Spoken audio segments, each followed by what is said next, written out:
Sebelum menonton video berikut ini, dipersilahkan untuk membuka buku di bab 3 pada halaman 119 tentang pewarisan sifat pada makhluk hidup. Salam sejahtera untuk semuanya, saya Pak Ali dari Inside Chamber. Ternyata setelah saya cari-cari ada bab pewarisan sifat makhluk hidup untuk kelas 9. Nah, di buku yang lama, edisi 2015 ya, ini ada di bab 7. Nah, sekarang kan edisi sudah 2018, karena saya nyari belum nemu di internet. Nah, saya rasa insinya sama ya. Ini akan kita bahas, ini adalah untuk ilmu pengetahuan alam atau IPA kelas 9 ya, semester ya, ini sekarang jadi semester 1, dulu semester 2. Oke, kita akan bahas bab pewarisan sifat makhluk hidup. Apakah kamu pernah mengamati teman-temanmu? Jika kamu memperhatikan teman-temanmu, mungkin akan kamu jumpai perbedaan pada bentuk wajah, ya, bentuk rambut, warna kulit, postur tubuh, atau sifat lainnya. Mengapa demikian? Bagaimana karakteristik temanmu tersebut diturunkan dari orang tua mereka? Untuk memahaminya, ya, kita akan belajar bersama-sama. Ya, kita lihat di sini. Wah, kalau di sini, ini rambutnya lurus semua ya. Kebetulan, ini agak hitam yang ini. Ya, dan ini pakai kacamata, artinya ada yang bermata, maksudnya normal, ada yang minus ya. Dan ini mungkin adalah diturunkan dari ayahnya atau ibunya. Kita akan mempelajarinya ya. Ada juga rambut yang keriting, ada macam-macam pokoknya intinya ya. Perhatikan teman-teman di dekatmu, amatilah bagaimana postur tubuh, bentuk rambut, bentuk wajah, telinga ini ya, bentuk hidung ya, warna kulitnya, apakah perbedaan antara karakteristik tubuhmu dengan karakteristik teman-temanmu. Mungkin kalian melihat teman kalian itu ada yang tinggi badannya. Nah, itu orang tuanya mungkin juga tinggi ya. Kalau kalian orang tuanya, bapaknya pendek, mamanya pendek, pingin tinggi ya olahraga aja ya.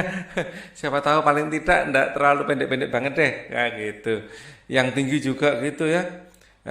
Ternyata kok kulitnya hitam. Nah, itu juga apapun kondisi tubuh kalian, yang penting sehat itu keren. Nah, mau hitam, mau tinggi, mau pendek, semua itu ada keistimewaannya masing-masing. Ya, yang penting sehat dan akhlak kalian bagus kan gitu ya. Setelah kamu mengamati temanmu ya, tentunya kamu melihat bahwa kamu dan temanmu memiliki banyak perbedaan karakteristik. Mungkin ada temanmu yang memiliki postur tinggi, ada yang pendek, ada yang rambut lurus, ada yang rambut keriting, ada yang bergelombang ya, ada juga yang memiliki wajah bulat, ada pula yang lonjong ya. Ada yang memiliki kulit putih, kuning langsat, ada yang hitam. Perbedaan-perbedaan ini dikontrol oleh gen. Ini yang mengontrol, yang diwarisi ya, gen ini diwarisi dari orang tua kita. Melalui gen ini pula karakteristik tubuh kita mirip dengan orang tua kita. Tentu kita sering sekali harus tentu kita sekali lagi harus bersyukur kepada Tuhan Yang Maha Esa dengan adanya gen-gen ini. Kekurangan satu gen saja bisa menyebabkan kelainan pada karakteristik tubuh kita. Tahukah kalian di mana letak gen?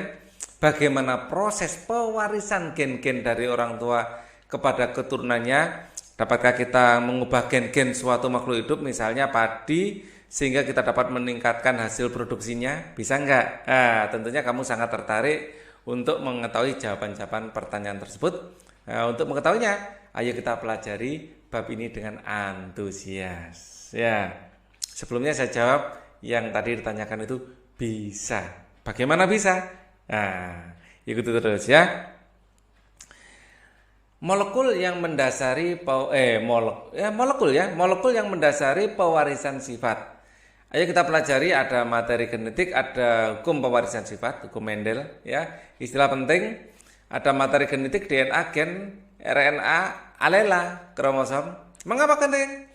untuk membantu kamu memahami cara penurunan sifat pada makhluk hidup dan pemanfaatannya untuk pemuliaan tanaman. Ya, apa itu pemuliaan? Nah, pemuliaan itu kita menggabung-gabungkan tanaman untuk mencari variasi yang paling bagus. Ya.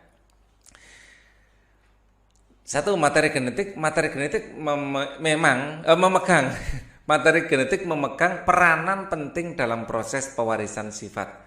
Warna kulit materi genetik memegang peranan penting dalam proses pewarisan sifat. Ini saya ulangi lagi biar menancep ya. Warna kulit, bentuk rambut, bentuk hidung atau bahkan jenis penyakit yang kamu miliki tidak serta-merta hadir dalam tubuh kamu. Setiap sifat dan karakteristik yang ada pada setiap orang adalah warisan dari orang tua yang diwariskan melalui materi genetik. Ya, bukan hanya genetik saja ya, lingkungan, bagaimana cara kalian dibesarkan itu yang membentuk kalian. Tapi materi genetik ini ya ini faktor yang merupakan penentu juga. Ayah akan mewariskan materi genetiknya melalui sel sperma, sedangkan ibu mewariskan materi genetiknya melalui ovum. Ya, sel sperma ini dari laki-laki dan sel ovum dari perempuan. Materi genetik dari ayah dan ibu akan bergabung dalam proses fertilisasi atau pembuahan. Oleh karena adanya penggabungan materi genetik inilah pada dirimu muncul karakteristik yang mirip dengan ayah dan karakteristik yang mirip dengan ibu. Ya, mungkin mana yang lebih dominan tapi ya, mungkin mata kalian lebih dominan ikut ibu, mungkin rambut kalian sesuai dengan ayah, telinga kalian banyak sekali, atau mungkin gabungan keduanya. Ayahnya keriting, ibunya lurus, kalian rambutnya ikal. Mungkin juga ya. Nah, kok bisa seperti itu? Nah, kita ini akan pelajarinya. Apa sebenarnya materi genetik yang dimaksud? Molekul yang berperan sebagai materi genetik adalah asam nukleat, ya, yaitu DNA deoksiribonukleik asid dan RNA ribonukleik asid. Ya, molekul yang berperan sebagai materi genetik adalah asam nukleat, bisa DNA, ya, dan RNA, ya. Kalau DNA ada dioksinya, bedanya ada di dioksi. Ya, ini deoksiribonukleik asid, ya ini ribonukleik asid. Pada suatu untai DNA terdapat unit instruksi atau perintah yang mempengaruhi sifat atau menentukan karakteristik setiap makhluk hidup yang disebut gen. Ya, jadi di dalam DNA ada instruksi yang disebut gen. Ya, di sini DNA. Ya, di dalam DNA ada instruksi yang disebut gen. Ya, kalau kita himpunan bagian seperti ini ya, berarti gen himpunan bagian dari DNA, kan gitu ya. Gen himpunan bagian dari DNA. Nah, ini pelajaran matematikanya dipakai juga. Jadi, keseluruhan informasi genetik yang menentukan karakteristik makhluk hidup disimpan dalam DNA. Sekali lagi, keseluruhan informasi genetik yang menentukan karakteristik makhluk hidup disimpan dalam DNA. Jadi dalam DNA ya yang merupakan double helix ini ya, ini seperti tangga berpilin seperti ini. Nah, di sini ada gen-gen ya yang merupakan nanti lebih detail kita pelajari nanti ya. Di sini adalah senyawa basa yang membentuk suatu molekul unik ya yang mengkodekan seluruh resep dari pembuatan tubuh kita, pada intinya gitu. Tahukah kamu di manakah DNA berada? Perhatikan gambar 7.2. Nah, di seluruh sel tubuh kita itu ada DNA. Misalnya di sini sel kulit diambil, diambil kulitnya sedikit. Di dalam kulit ada jaringan kulit, diambil jreng. Di dalam jaringan kulit ada sel kulit, diambil satu aja. Di dalam sel kulit, di inti dari sel kulit kita ada kromosom. Ya, di dalam kromosom ada kromatid. Ya, jadi kromosom itu adalah gulungan dari kromatid. Kromatid adalah gulungan dari protein. Ya. Dan ini adalah protein histon ya, ini adalah DNA. DNA digulung menjadi kromatid, kromatid menjadi kromosom, kromosom ya kromosom menjadi kromatid, kromatid menjadi kromatin. Jadi urut-urutannya gini ya. Ya, pertama gen ya, kumpulan gen akan menjadi DNA. Nah, jangan kebalik. DNA digulung akan menjadi kromatin. Kromatin digulung lagi menjadi kromatid. Ya, kromatid membentuk seperti pentung, seperti ini, pentung huruf X seperti ini namanya kromosom. Ya, ini kro-kroan ini, matin, matid, som. Nah, kromatin, kromatid, kromosom. Nah, jadi jangan kebalik. Gen DNA, gen berkumpul jadi DNA, DNA berkumpul menjadi kromatid, kromatin dulu ya, menjadi kromatid terus kromosom. Kromosom itu bentuknya yang seperti kadang bentuk huruf Y, kadang bentuk huruf X ya. Nah, mesti ya, tergantung itu kromosom itu apa.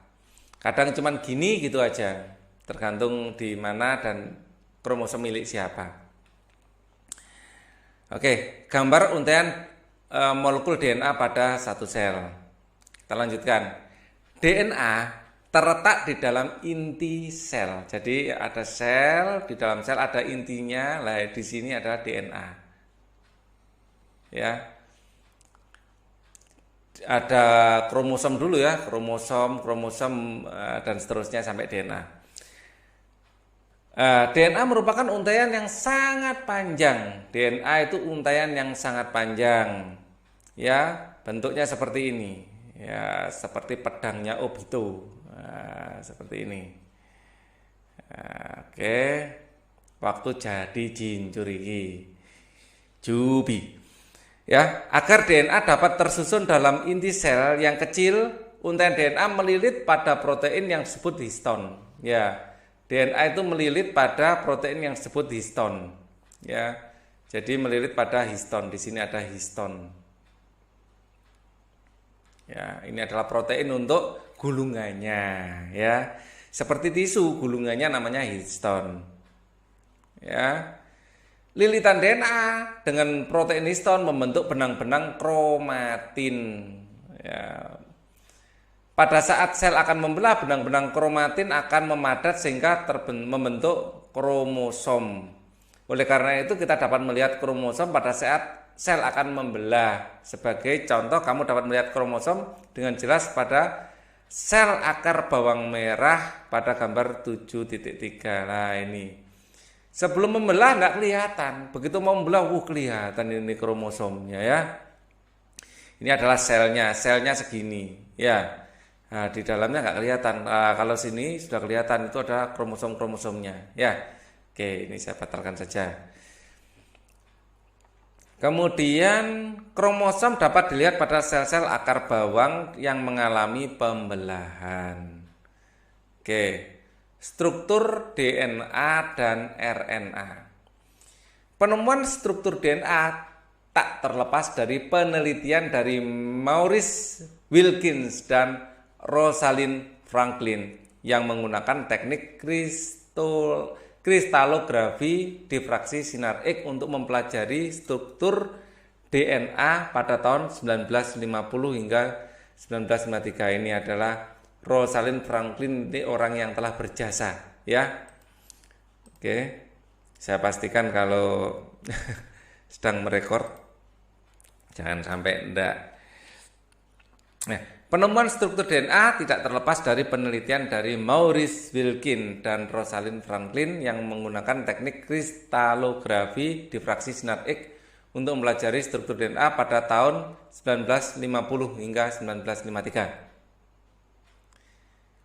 Berdasarkan penelitian Rosalind Franklin pada tahun 1953, Frances Crick dan James Watson mengemukakan bahwa DNA memiliki struktur seperti suatu untai ganda yang membentuk helix atau bentuk ulir seperti ini kalau dilihat. Ya, bentuknya double helix ya, atau diulir seperti ini. Di dalamnya ada ini adalah molekul-molekul ya glikosida. Ada ikatan hidrogen di sini, terus ada fosfodiester ya, ada ikatan fosfodiester. Ester itu apa nanti SMA kita pelajari ya. Ada gula deoksiribosa ya, ada basa nitrogen ya, basa nitrogen ya, dan gugus fosfat ya. Jadi komponen-komponen pembuatannya ini adalah gugus fosfat di sini ya, ada basa nitrogen ATGC ya, adenin, timin, guanin, sitosin. Nah, dan gula deoksiribosa di sini. Ini ukurannya 0,34 nanometer, kecil sekali ya. Dalam ukuran nano. Nano itu 10 pangkat min. Nano itu adalah 10 pangkat min 9 meter, itu 1 nanometer. Bayangkan, kecil sekali ini ya, nanometer. Struktur molekul DNA seperti itu. Asam nukleat baik DNA maupun RNA terdiri dari subunit nukleotida. Ya. Jadi asam nukleat dari DNA maupun RNA terdiri dari subunit nukleotida, masing-masing nukleotida tersusun atas gugus fosfat dan gula basa nitrogen. Jadi DNA tersusun atas nukleotida ya, subunitnya nukleotida, masing-masing nukleotida tersusun atas gugus fosfat. Ya, di dalam nukleotida ini ada gugus fosfat, ya, gula dan basa nitrogen,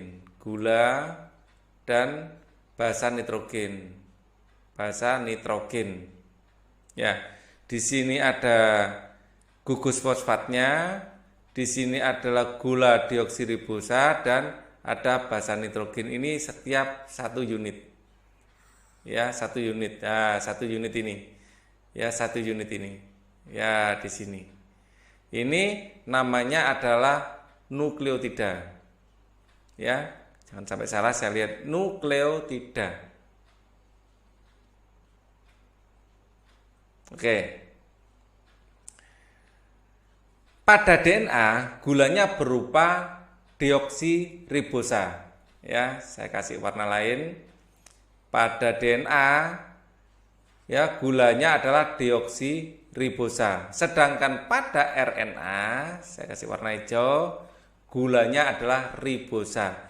Jadi yang membedakan DNA dan RNA adalah gulanya. Di sini deoksiribosa, di sini ribosa saja. Ya. Di sini ada deoksi. Oke. Kita kembali warna merah lagi. Nukleotida dapat dibagi menjadi struktur yang lebih kecil disebut nukleosida. Jadi nukleotida ini dibagi menjadi lagi, kecil lagi adalah nukleosida. Nukleosida. Di sini tidak, di sini sida. Bedanya di sini, tidak dan sida. Ya. Satu unit nukleosida tersusun atas gula dan basa nitrogen tanpa gugus fosfat. Ya, gula dan basa nitrogen saja tanpa gugus fosfat. Jadi di sini ada gula dan basa nitrogen saja tanpa gugus fosfat. Ya, tidak ada fosfatnya.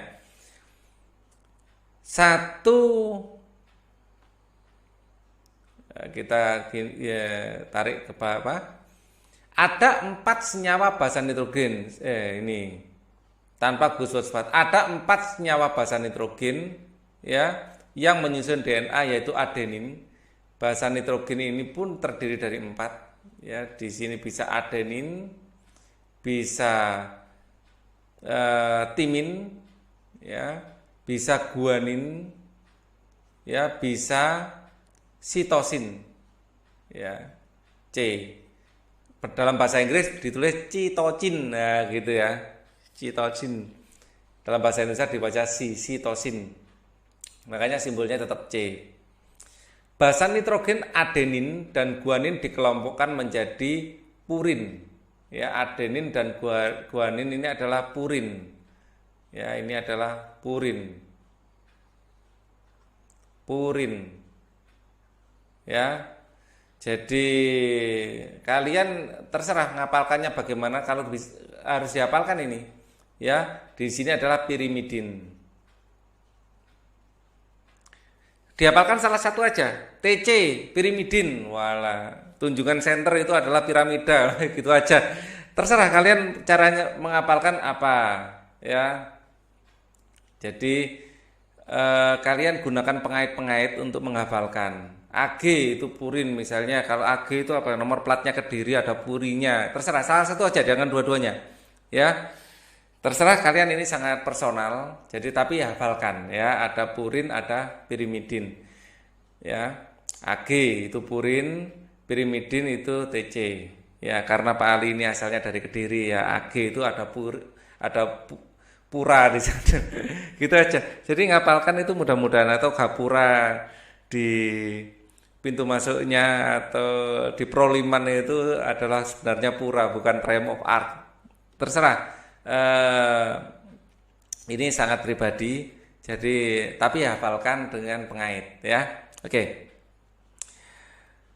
Pada RNA tidak terdapat basa nitrogen timin. Ya, pada RNA tidak terdapat timin. Ya, tapi diganti urasil. Basa nitrogen pada RNA urasil. Jadi ini perlu kita bedakan. Kalau pada DNA ya, ini adalah ATGC ya. ATGC.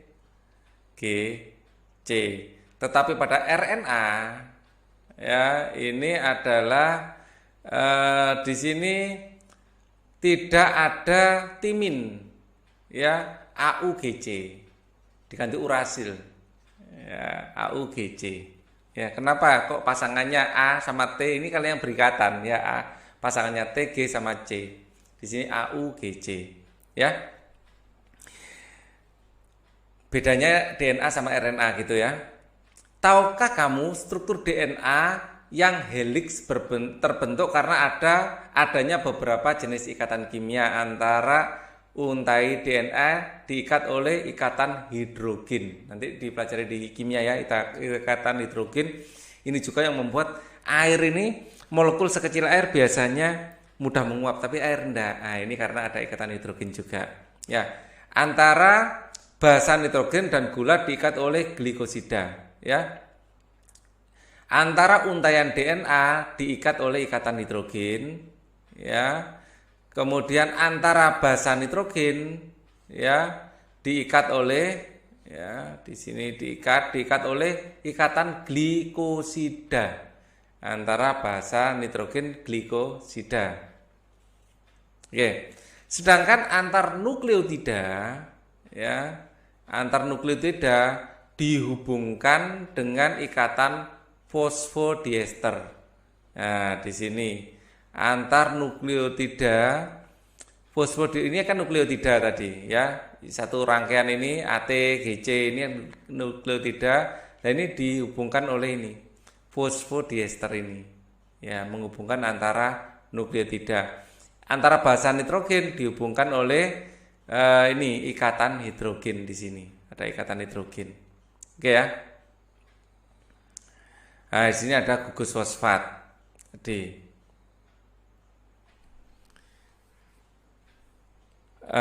antara basa nitrogen diikat dan gula diikat glikosida. Basa nitrogen dan gula. Di sini basa nitrogen, di sini gula. Ya, nah, ini ikatan glikosida. Di sini basa nitrogennya, di sini yang biru ini adalah gula. Ya, gula. Jadi ini diikat oleh ikatan glikosida. Ya, diingat-ingat ya.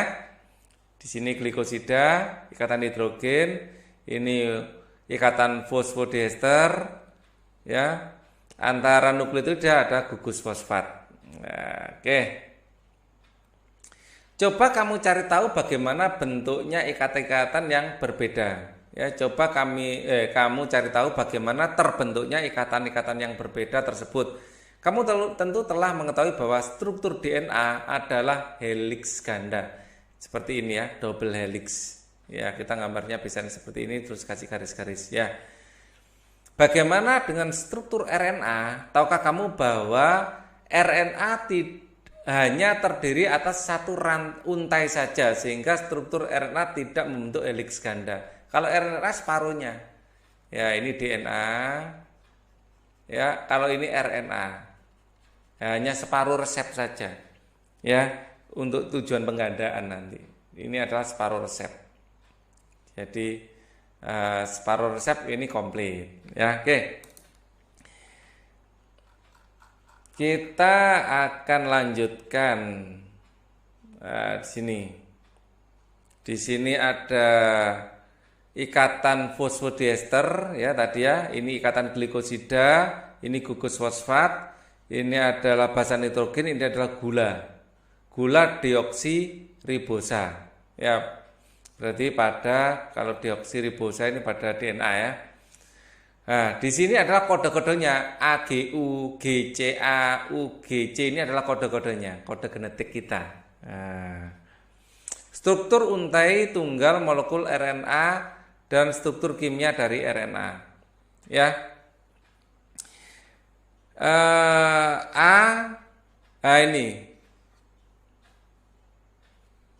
Ini adalah struktur untai tunggal cuman separuh rantai seperti saya gambarkan tadi ya, separuh rantai ya, dan struktur kimianya seperti ini ya.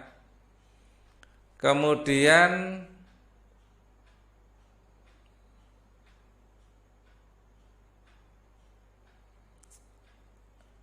bawahnya, tahukah kamu cabang ilmu biologi yang mempelajari materi genetik terkait dengan struktur, ekspresi, perubahan, dan keberadaannya dalam populasi serta proses rekayasanya disebut ilmu genetika.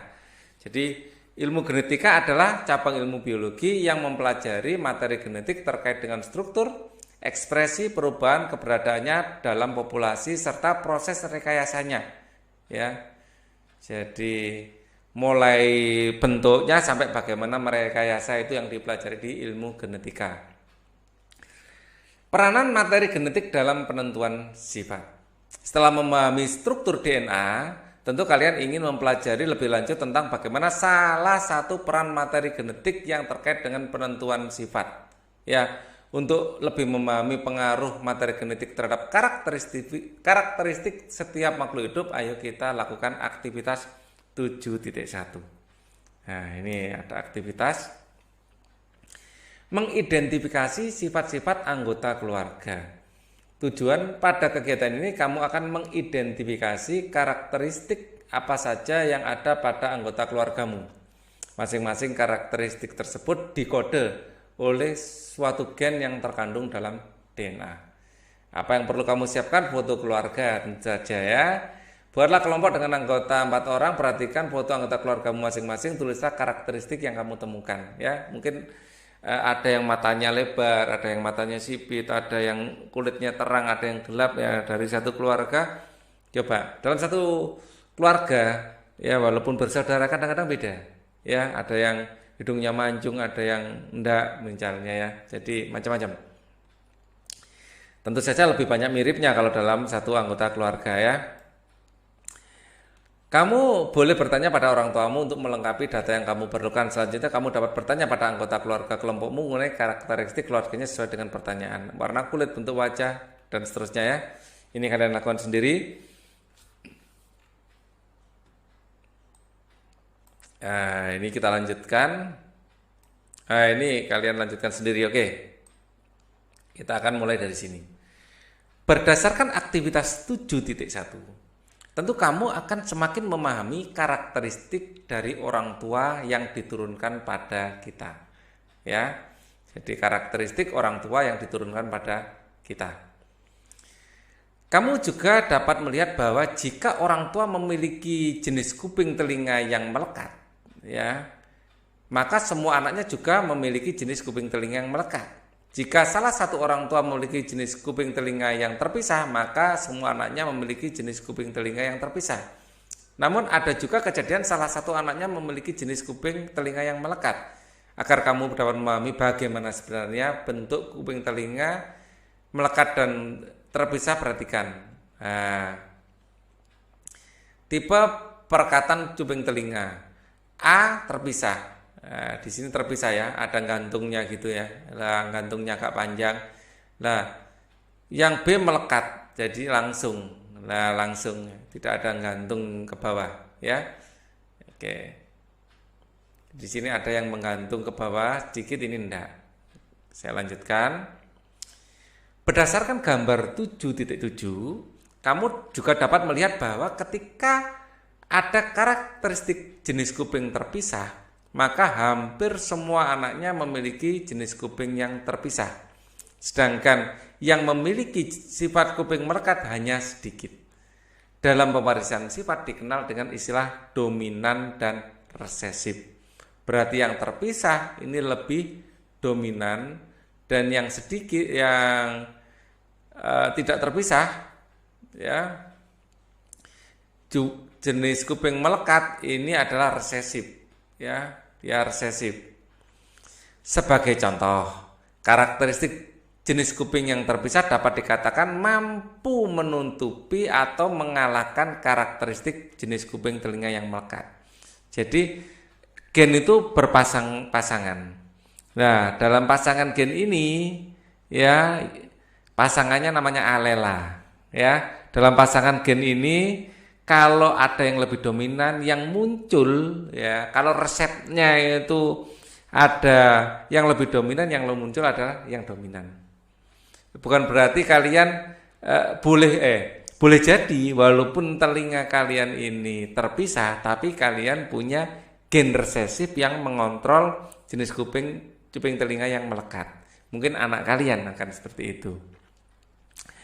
Karakteristik yang mampu mengalahkan atau menutupi karakteristik yang lain disebut sifat dominan. Ya, mengalahkan atau menutupi. Ini adalah dominan. Ya. Dan jenis karakteristik ya yang kalah ya dalam fenomena ini karakter kuping melekat disebut resesif. Yang menang dominan, yang kalah resesif. Gen dominan ditulis dengan huruf kapital, ya. Yang dominan ditulis dengan huruf kapital atau huruf besar, sedangkan yang resesif ditulis dengan huruf kecil, ya. Tahukah kamu bahwa karakteristik kuping yang terpisah dikodekan oleh gen G? Dominan, sedangkan karakteristik cuping yang melekat dikode dengan gen G kecil, resesif. Variasi atau bentuk alternatif dari gen-gen pada hal ini yaitu gen G dengan G disebut alel, pasangan G besar G kecil. Jadi mempunyai pasangan G besar terus ada pasangannya G kecil, ya ini disebut pasangan atau alel. Variasi atau bentuk alternatif dari gen-gen. Ya. Gen G besar dan G kecil alel ya. Kamu tentunya dapat melihat secara langsung oleh mata karakter yang ada pada tubuhmu dan temanmu yang merupakan perwujudan dari gen, bukan? Sifat-sifat atau karakter yang terlihat oleh mata seperti bentuk rambut, warna kulit, jenis cuping telinga ya disebut fenotip. Yang kelihatan disebut fenotip. Ya, yang kelihatan.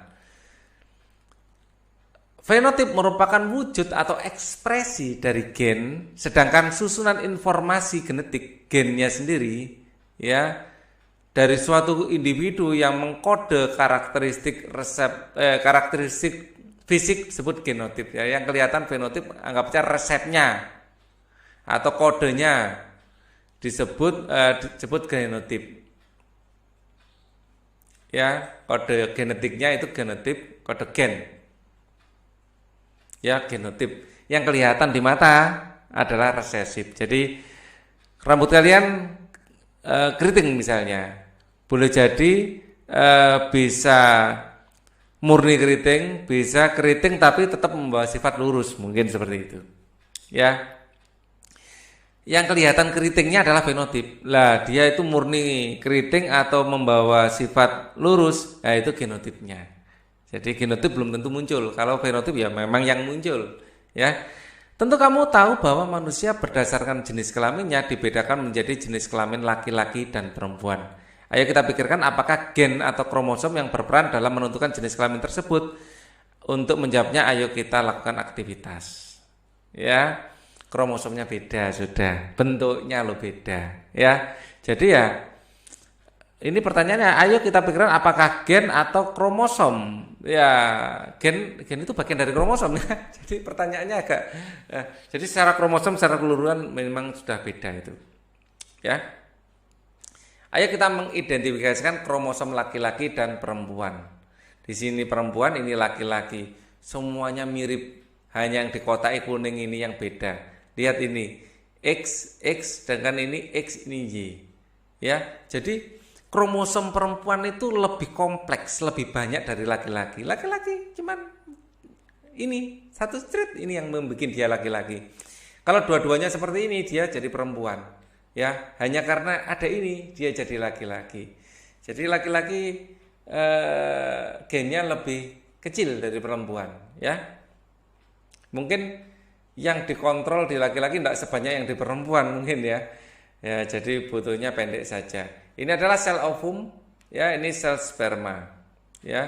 Kalau ini masih berpasang-pasangan, ya, ada 2 pasang, ada sepasang, ya.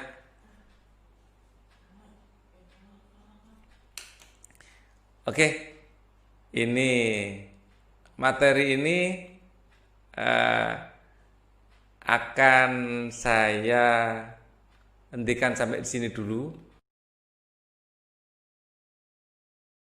Lakukan tugasmu sesuai dengan perintah yang di video. Pada bukumu terdapat dalam halaman 125 sampai 128. Aktivitas 3.1. Mengidentifikasi sifat-sifat anggota keluarga.